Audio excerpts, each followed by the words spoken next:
Hey there, YouTube. Hope you're all doing well out there today. I'm shooting this on a Friday here in South Alabama, and just wanted to finish off the week talking about, as the title says, practical fitness and exercise for your marginal decade.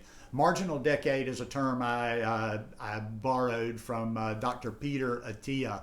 I've been consuming a lot of content of his lately on several different podcasts. But the marginal decade is basically the last decade of our life. And the reason I talk about exercising for your marginal decade is because people talk about lifespan. They want a long life, they want a long lifespan, when it's really more important what your health span is, like how healthy you are during the years that we're alive, on this earth. I mean, what good is it if you live, up into your 90s in the last 15 years of your life? Quality of life is not good. You're not mobile, you can't get around, you don't feel good, and you're just suffering. You're just kind of marking time, which, I don't, that's not something that I want to do. I've been thinking about this a lot this year, and that's why I kind of got back active. I got back in the gym back in July. I'll be 60, and time's ticking away. It's only a few months now. In March, I'll be 60 years old. And if I'm being real honest with myself, I dropped the ball in my 50s, and my 50s are a decade I probably should have really been, doing regular activity. But there have been a few periods where I was in the gym before this time over the last 10 years, and even sometimes a year at a time here and there. And I have a TRX, and I did some home workouts, but yeah, not like I used to back in the day. So back in July, I joined the YMCA here, which is a great one. It's got everything you could ever. In other words, I've never worked out in a gym that says got as much stuff as that, but.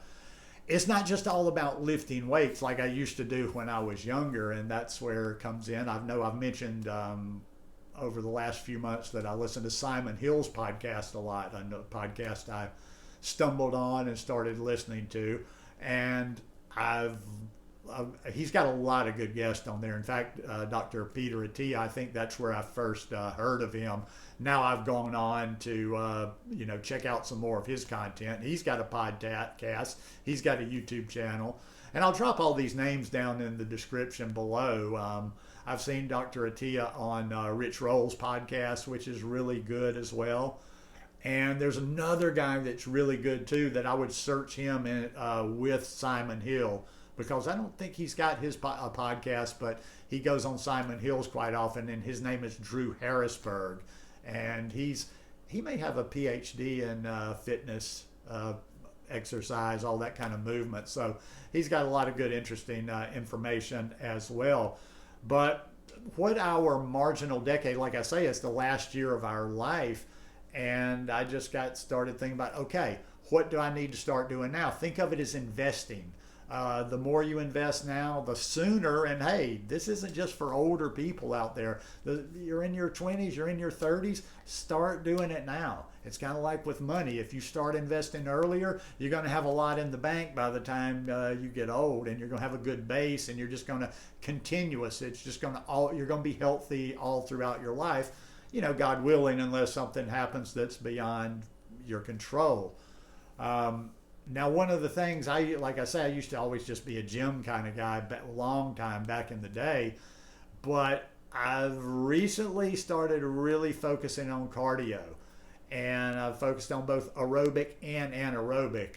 One of the things I've learned that I didn't realize was how valuable zone 2 training is, or basically moderate training.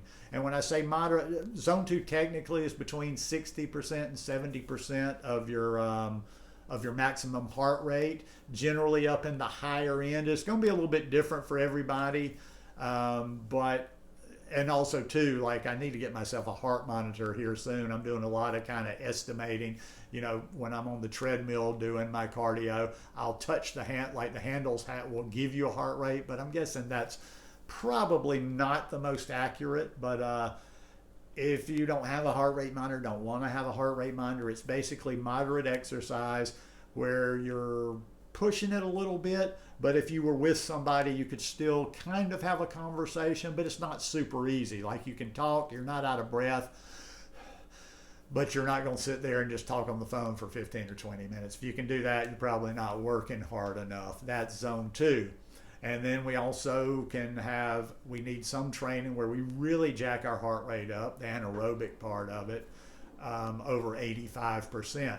Now, zone 2 is going to be the bulk of where I spend my training, and I was really surprised to find out that actually that's where most world-class endurance athletes work out, just that long and steady, building their base. Now, yes, of course, they do the intense training as well, like what I'm talking about, where you're just going all out, and that lactic acid builds up, and that's part of the training as well, and I want to do that training as well, and I am doing that training as well, but the bulk of it will be in that zone 2. So right now, the way my week works from a fitness perspective is I do strength training 4 times a week, and I do a split. I do upper body one day, I do legs the next. I don't do weights a day, then I do upper body, I do legs, and then off for the weekend.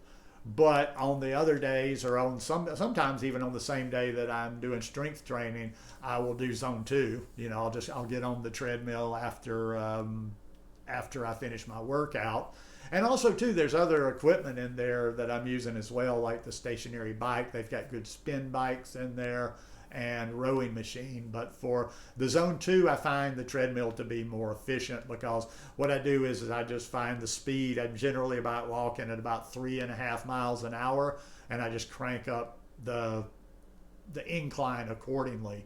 Not so much when I'm doing the zone 2, really crank it when I'm doing the zone 5. And that's where I'll probably do more stuff like the rower, because when you're rowing, it just kicks your heart rate up immediately. Once again, I'm not trying to teach you all these things. I want you to go and check out some of these resources I'm talking about, and just start thinking about where you want to be when you're 80 years old. Do you want to be able to get around? And there's a lot of practical aspects, like reaching down. And there's different little tests that Dr. Attia talks about, or things that you should probably be able to do now if you want to be able to do certain things when you're in your late 70s, 80s, even further. Reach down. A lot of you might be grandparents at some point. Don't you want to be able to get down on the floor and play with your grandkids? Don't you want to be able to reach down and say pick up a 30-pound child and pick them up like most people do? Just little practical things, however, whatever might be more applicable for you. Right now that's it. There's approximately 4 days a week of strength training. I try to get about 150 or so minutes of zone 2 training, and then I'm slowly building up the higher heart rate training like that. As well as mobility work, balance work. All these things are important. When you start, like I say, go listen to a couple of talks between Dr. Attia and Simon Hill, Dr. Attia and Rich Roll, and you'll really kind of, I've learned a lot through listening to these different podcasts and watching some of the YouTube videos. But always be safe with it. Always, your fitness level before you just jump into something. If there's any question, go get checked out by your doctor. See if you're already fit enough to do what you need to do. Just, in other words, that's just kind of a disclaimer. Just be safe with it. Don't go do anything that's going to, hurt you or set you back, whatever. But balance training, mobility training, because one of the things that just puts more people out is, and the reason for this strength training is not, like the gym bros that just want to get stronger and stronger. I want it to be practical. I don't want to just do something just for the sake of doing it. Strength training, because that's one of the things that puts people in old folks' homes. Eventually they're not able to get off the toilet. They're not able to get up out of their seat because they have not done any strength training, and their strength and muscle have just deteriorated over the decades. Another reason for that strength training is bone density.